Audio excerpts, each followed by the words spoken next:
وظائف کے لیے وظائف الصالحین آفیشیل کو سبسکرائب کریں۔ وظائف الصالحین آفیشیل۔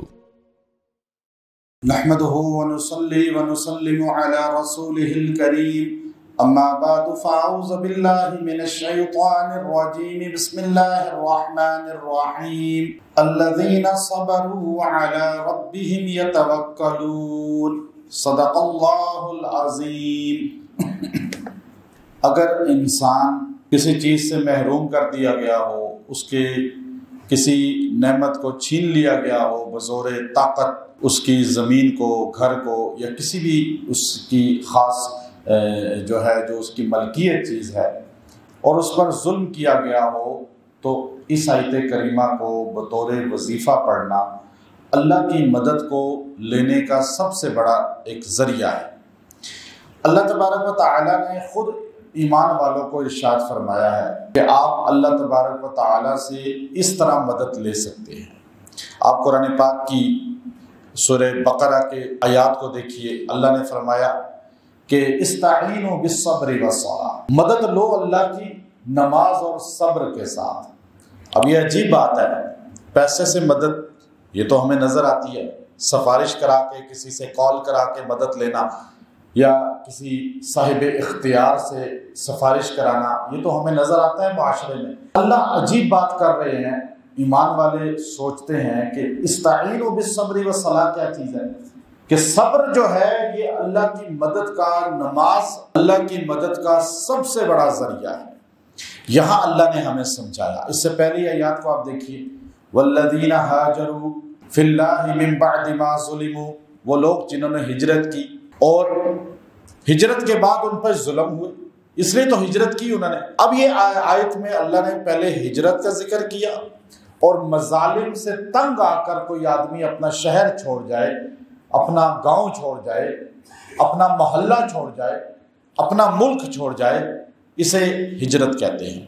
ایک ہجرت وہ ہے جو سرکار دو عالم صلی اللہ علیہ وسلم کے صحابہ نے کی، پہلی ہجرت جسے حبشہ کہا جاتا ہے۔ یہ آیت کا شان نزول کا سبب وہی ہے۔ اس کے بعد خود نبی کریم صلی اللہ علیہ وسلم نے اپنے صحابہ کے ساتھ مدینہ منورہ ہجرت کی۔ پہلی ہجرت حبشہ ہے، دوسری ہجرت مدینہ ہے۔ اس کے بعد نبی علیہ السلام نے فرمایا اب ہجرت جو ہے وہ ختم ہو گئی، یعنی وہ ہجرت جو نبی کریم اور صحابہ کی معیت والی تھی۔ لیکن اس کے بعد فرمایا المہاجر نہدم من کان قبلہا، جو آدمی ہجرت کرے گا، کیوں ہجرت کرے گا؟ فرمایا کاروبار کے لیے، پیسہ کمانے کے لیے نہیں، اس کام کے لیے نہیں، بلکہ فرمایا جو اللہ کے دین کی وجہ سے ہجرت کرے گا، اپنی زمین کو چھوڑے گا، اپنے وطن کو چھوڑے گا، اپنے گاؤں محلے کو، شہر کو چھوڑ دے گا، فرمایا المہاجر نہدم من کان قبلہا، اللہ مہاجر کے پچھلے سارے گناہ معاف کر دیتے ہیں، یعنی فضیلت دی۔ اب ہجرت کیا چیز ہے؟ امام قرطبی رحمۃ اللہ علیہ نے تفسیر قرطبی کے اندر اس کو بڑی وضاحت کے ساتھ لکھا، اور ابن عربی رحمۃ اللہ علیہ کا یہ قول لائے اپنی تفسیر قرطبی کے اندر کہ ہجرت اس کو کہا جاتا ہے کہ انسان پر کسی جگہ ناطقہ بند کر دیا جائے۔ اب وہ اسلام پہ بھی وہاں صحیح نہیں چل پا رہا، اعمال بھی صحیح نہیں کر پا رہا، نماز سے روک دیا گیا، قرآن سے روک دیا گیا، اور اس پہ ظلم کیا جا رہا ہے، اس کی چیزوں پہ قبضہ کیا جا رہا ہے۔ تو اب یہ آدمی اپنے ایمان اسلام کو بچانے کے لیے وہاں سے ہجرت کر جائے تو اللہ اس کے پچھلے سارے گناہ معاف کر دے گا۔ پھر امام مالک رحمۃ اللہ علیہ کا یہ قول لائے ہیں، باقاعدہ امام قرطبی رحمۃ اللہ علیہ کہ امام مالک نے فرمایا ہجرت پانچ وجہ سے ہو سکتی ہے۔ اب ان میں سے ایک وہی چیز ہے جو پہلے بیان کی، دوسری یہ ہے کہ اہل بدعت سے اپنے آپ کو بچانے کے لیے رسومات جہاں ہوتی ہوں، سنت کی خلاف ورزی ہوتی ہو، وہاں سے اپنے آپ کو نکالیں کہ میں اس جگہ نہیں رہتا، یہاں تو خلاف شرع کام ہو رہے ہیں۔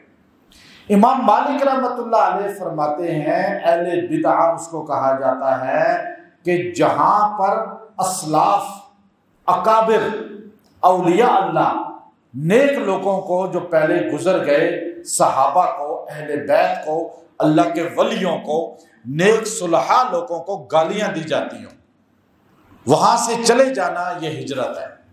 اب آپ کسی محفل میں بیٹھے ہوئے ہیں، وہاں یہ کام ہو رہا ہے، شادی حال میں آپ بیٹھے ہوئے ہیں، آپ کسی کے گھر میں بیٹھے ہوئے ہیں، کسی کے آفس میں بیٹھے ہوئے ہیں، بازار میں کسی جگہ بیٹھے ہوئے ہیں، اور وہاں پر صحابہ کو گالیاں دی جا رہی ہیں، اللہ کے ولیوں کو برا کہا جا رہا ہے، یا پہلے جو گزر گئے ہمارے ائمہ، اسلاف، اکابر، نیک لوگ، ان کو برا کہا جا رہا ہے، تو آپ وہاں سے اٹھ کے چلے جائیں، تو اس کو ہجرت کہا امام مالک نے۔ لیکن آج کیسے جائیں؟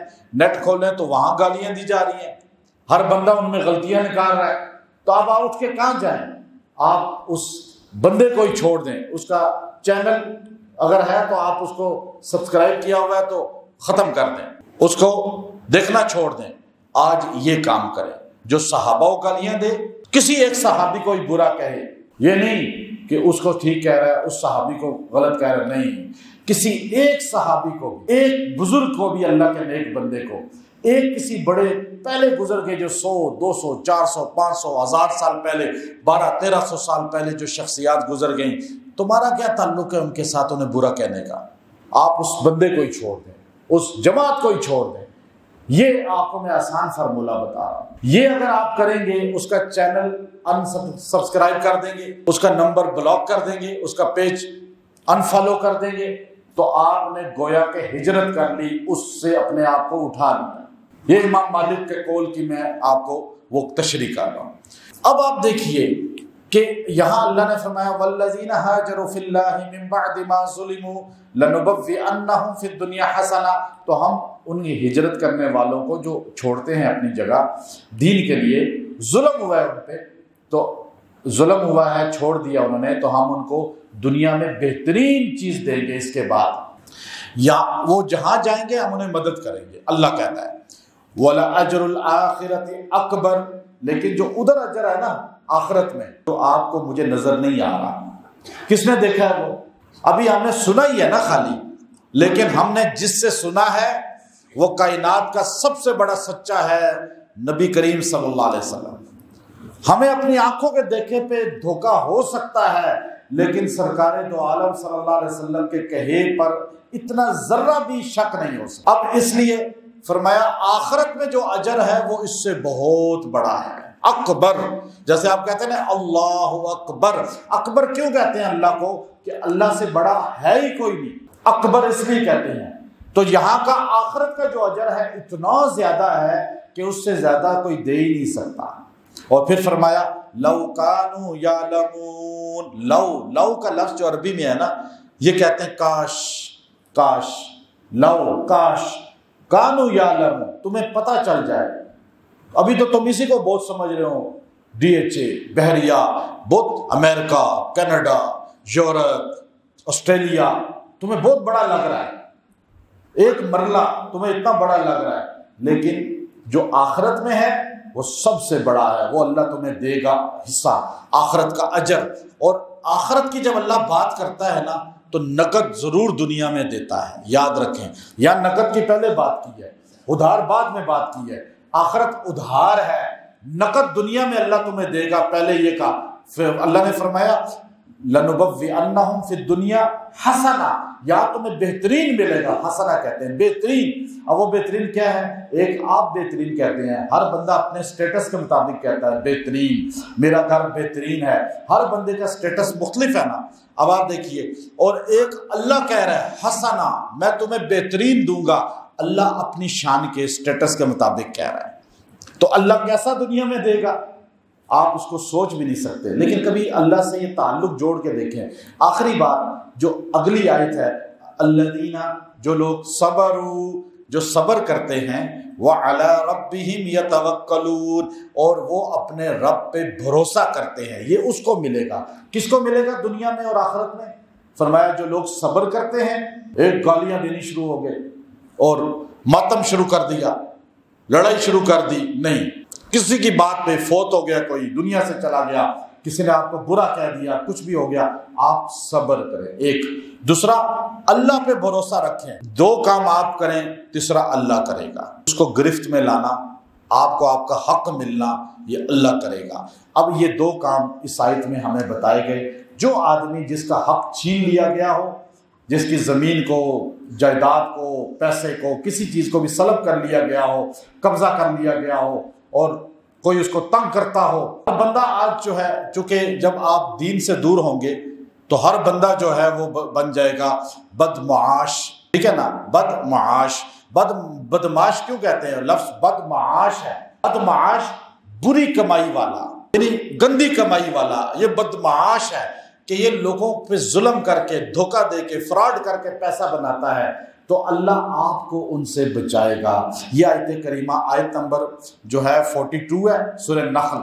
جب آپ ایسے کسی شکنجے میں آ جائیں اور آپ ایسے الجھ جائیں، آپ کو ظلم کیا جا رہا ہو کسی بھی اینگل سے، مرد عورت کوئی بھی ظلم کا شکار ہو، آپ اس آیت کریمہ کو روزانہ 33 ٹائم 33 مرتبہ پڑھ کے دعا کریں، اور چند دن پڑھیں گے۔ الذین صبروا وعلی ربہم یتوکلون، الذین صبروا، ساتھ آپ اللہ پہ بھروسہ کر کے اس کو پڑھیں گے، اللہ آپ کو نقد بھی دکھائے گا، ادھار تو ملے گا ہی ملے گا، وہ بندہ بھی گرفت میں آئے گا، آپ کا حصہ بھی، آپ کا حق بھی آپ کو مل جائے گا انشاءاللہ۔ یہ آیت کریمہ مختصر سی ہے، لیکن اس کی تفسیر جو امام قرطبی رحمۃ اللہ علیہ نے کی ہے بہت لمبی کی ہے، میں تو آپ کو اتنی لمبی بیان میں بتا نہیں سکتا کہ، لیکن اس کی اتنی افادیت ہے کہ اگر اس کو وظیفہ بنا لیا جائے تو انسان کے دل کو سکون بھی مل جاتا ہے، اور ساتھ انسان جو خاص طور پہ جیل میں قید ہیں اور ان کی سنوائی نہیں ہے، کوئی سنتا نہیں ہے، کوئی وکیل نہیں کر سکتے، وہ اس آیت کریمہ کو کثرت کے ساتھ پڑھیں، چند دن میں اللہ ان کی معاونت فرمائے گا۔ وآخر دعوانا الحمدللہ رب العالمین۔